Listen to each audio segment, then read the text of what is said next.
Oke, kali ini kita bakal bahas soal salah satu tiran paling terkenal lah ya dalam sejarah, yaitu Firaun. Kita akan coba kupas tuntas gimana sih seorang raja yang kezalimannya udah jadi legenda, tapi justru kejatuhannya itu yang jadi pelajaran abadi buat kita semua tentang karma.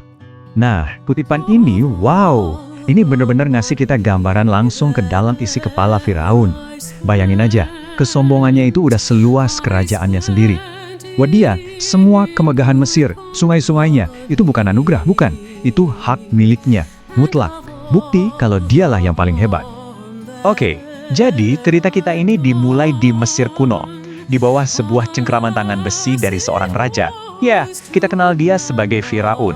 Dia ini bukan cuma pemimpin biasa loh. Dia itu seakan-akan perwujudan dari kekuasaan absolut. Seorang tiran yang ngerasa dirinya nggak mungkin bisa disentuh. Nah, ini nih kata kuncinya, Toha. Ini penting banget buat kita pahami. Jadi ini bukan sekedar sombong biasa. Ini tuh sikap tiranik yang udah mendarah daging. Selalu pengen maksain kehendak, nggak mau ada kompromi, nggak peduli pertimbangan orang lain. Pokoknya dunia itu harus berputar di sekitar dia. Inilah inti dari karakter seorang Firaun. Dan tirani ini bukan cuma omongan ya. Ini benar-benar sebuah sistem. Sebuah sistem penindasan yang dibangun dengan sangat kejam. Coba kita lihat, dia sengaja memecah belah rakyatnya biar nggak ada yang bersatu melawan dia.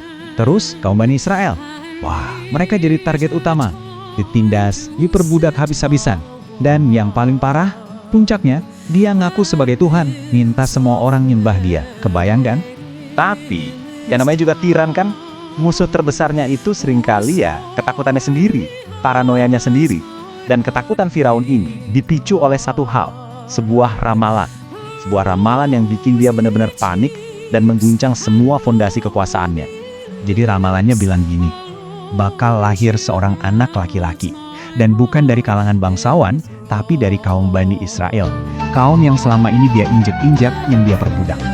Dan anak inilah yang katanya bakal ngehancurin tahtanya. Kebayang gak sih ironisnya? Ancaman terbesarnya datang dari tempat yang paling dia remehkan. Nah, karena udah dikuasai rasa takut, Firaun ini panik. Responsnya bukan pakai strategi politik atau apa, tapi langsung brutal. Bener-bener biadab. Ketakutannya itu mengubah dia dari cuma seorang tiran, jadi monster yang haus darah.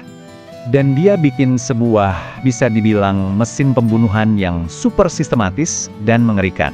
Pertama, semua wanita hamil dari Bani Israel didata. Kedua, algojo disiapin buat nungguin setiap persalinan. Begitu ada bayi laki-laki yang lahir, saat itu juga direbut, langsung dibunuh di tempat. Bayi perempuan dibiarin hidup, ya buat jadi budak generasi berikutnya. Ini udah bukan kezaliman lagi. Ini genosida yang lahir dari paranoia. Tapi ya itu dia, takdir itu nggak bisa dilawan. Sekejam apapun usahanya Firaun, anak yang diramalkan itu, Musa, ternyata selamat. Dan yang lebih gila lagi, coba tebak, di mana dia dibesarkan?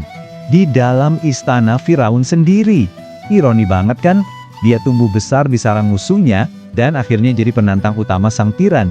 Nah, ini jadi pertanyaan yang seru banget buat para sejarawan. Dari sekian banyak Firaun yang pernah berkuasa di Mesir, Firaun yang mana sih yang sebenarnya berhadapan langsung dengan Nabi Musa? Oke, para ahli itu umumnya mengerucut ke dua nama besar. Yang pertama ada Ramses II. Dia ini Firaun yang super kuat, berkuasa lama banget, dan dipercaya sebagai Firaun yang menindas Bani Israel di masa awal kehidupan Musa. Tapi, ada kandidat kedua yang gak kalah kuat, Merneptah, anaknya Ramses II. Kenapa dia? Karena muminya punya petunjuk yang, bikin merinding. Ada lapisan garam tebal banget di jasadnya, kayak dari air laut. Terus ada bukti-bukti trauma akibat benturan keras. Cocok banget kan sama kisah Firaun yang tenggelam? Makanya banyak yang yakin, dialah orangnya. Dan akhirnya kita sampai di puncaknya, momen konfrontasi terakhir. Disinilah kesombongan Firaun benar-benar diuji sama kekuatan yang jauh-jauh lebih besar dari dia. Momen ketika Musa memimpin kaumnya keluar dari Mesir. Dan tentu saja, Firaun dan seluruh pasukannya mengejar di belakang. Pengejaran pun dimulai.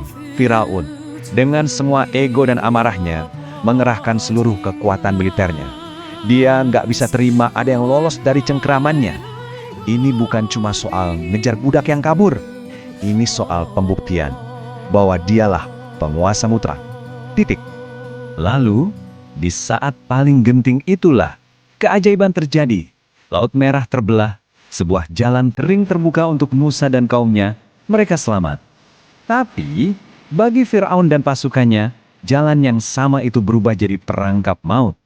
Laut kembali menutup dan jadi kuburan massal buat mereka. Dan di detik-detik terakhir itu, saat air udah mulai masuk ke paru-parunya, saat semua kekuasaan, tentara, dan hartanya gak ada artinya lagi, Firaun dengan putus asa teriak. Dia mengaku beriman. Sebuah pengakuan yang lahir bukan dari keyakinan, tapi murni dari rasa takut akan kematian. Tapi pertanyaannya, apa itu cukup? Apakah pengakuan di detik-detik terakhir kayak gitu masih diterima? Apakah keimanan yang dipicu oleh rasa panik itu masih ada nilainya? Nah, apa yang terjadi selanjutnya, ini benar-benar jadi karma pamungkas buat Firaun. Sebuah pelajaran yang bahkan melampaui kematiannya sendiri. Singkat cerita, tobatnya ditolak. Kenapa?